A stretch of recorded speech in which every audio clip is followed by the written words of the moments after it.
I have told you this so that my joy may be in you and that your joy may be complete. This is my commandment. Love one another as I love you.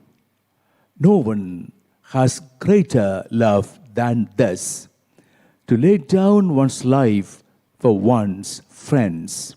You are my friends if you do what I command you. I no longer call you slaves because a slave does not know what his master is doing. I have called you friends because I have told you everything I have heard from my Father. It is not you who chose me, but I who chose you and appointed you to go and bear fruit. Fruit that will remain, so that whatever you ask the Father in my name, he may give you. This I command you, love one another. My dear sisters and brothers, in the farewell message of Jesus during the Last Supper, the Lord poured out to his disciples his heart in love. He told them in very tender words what the disciples meant to him, how much he cared for them. I said these things that my joy may be in you and that your joy may be complete. And Jesus said, the one thing that I want of you is that you love one another. That's my one commandment, and by this you shall be known as my disciples. And you shall love one another as I have loved you. As I have loved you, Jesus said. And Jesus said it by telling them, this is how I have loved you. The great promise, I will be broken for you.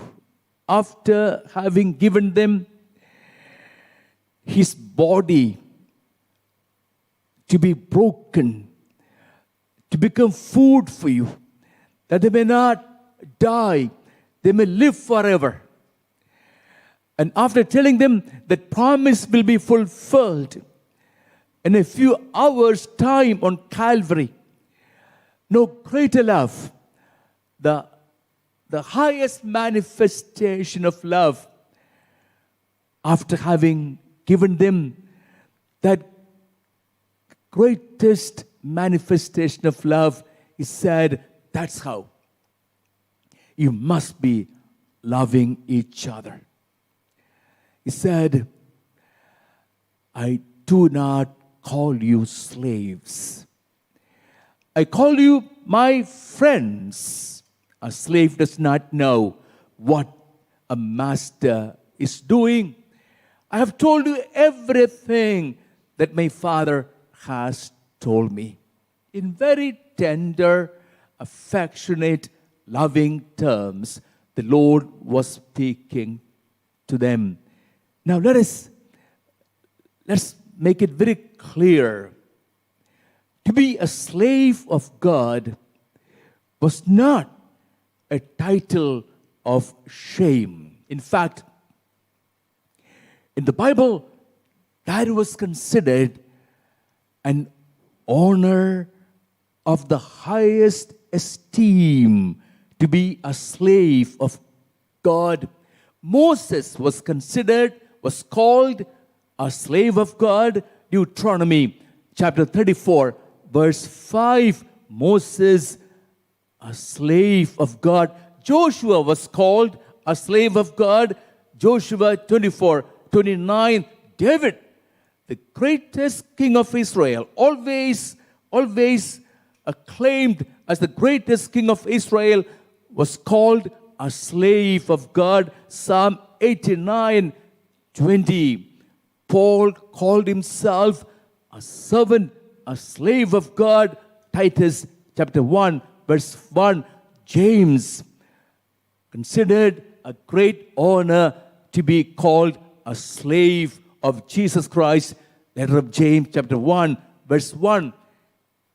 A slave of God, a title of great honor. You know why?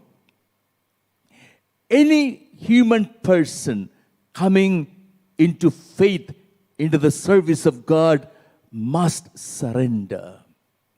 Surrender himself, herself in the hands of God. Only then will he or she be accessible to God. If a person holds on to his ego, wants his way, he will become hard-hearted. He will be opaque to God. He will go his way, her way, and God cannot have anything to do with that person because God respects. Revelation 3:20, behold, I stand and I knock at the door of your heart if you open the door to me. Yes, if. God will not push open. Only if I open the door to God willingly, the door of my life, only then God can enter into my life. Moses, Joshua, David, Paul, James. These were men who opened the door of their life to God, and God could do great things through them. Total self-surrender in the hands of God.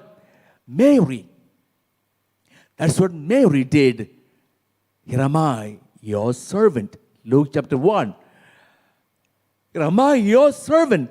Let it be done to me according to your word. That's when a virgin was able to become a mother. The Holy Spirit could take possession of her life and could make her the mother of God.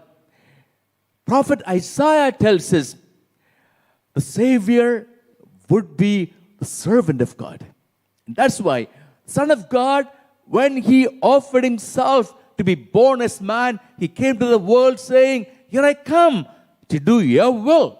And Jesus said, my food is to do the will of my Father. Anyone wanting to do God's will must become a servant of God. And therefore, to be a slave of God, a servant of God, is the basis of spirituality. But then, Jesus is giving a great quality, dimension to this spirituality. Servant of God does not mean anything bad. He's making a clear distinction of the servant of God from the way slavery was understood in those days. In those days of Jesus, there was slavery among the Greeks and the Romans. For the Greeks and the Romans, a slave was a mere tool in the hands of the masters. Living tool, that's all. A slave had no freedom at all. A slave was told to do, and a slave did not know why he did it. Just did mechanically. A blind submission to the master. It is against all human freedom, human dignity. And a slave was just there, a tool in the hands of the master. Now Jesus is saying, you are not such slaves, you're my friends.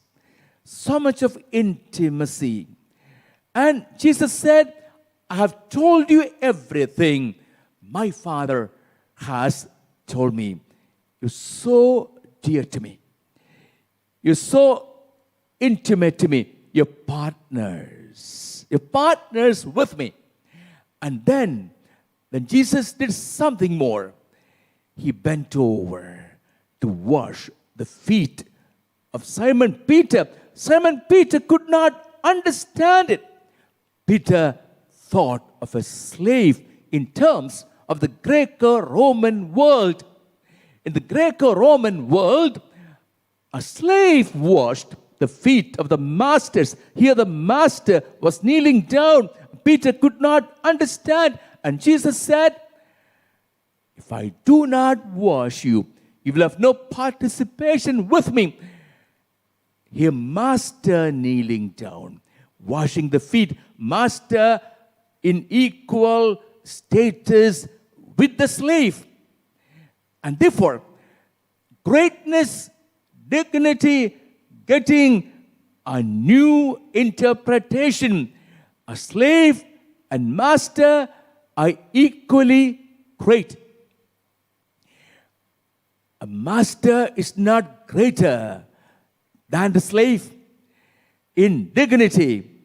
What's important is all are equal in the eyes of God. And all are to surrender their lives to God. Jesus giving a new interpretation to slave and master. There's no slave here. There's no master here. All of us doing God's will, surrendering ourselves to God.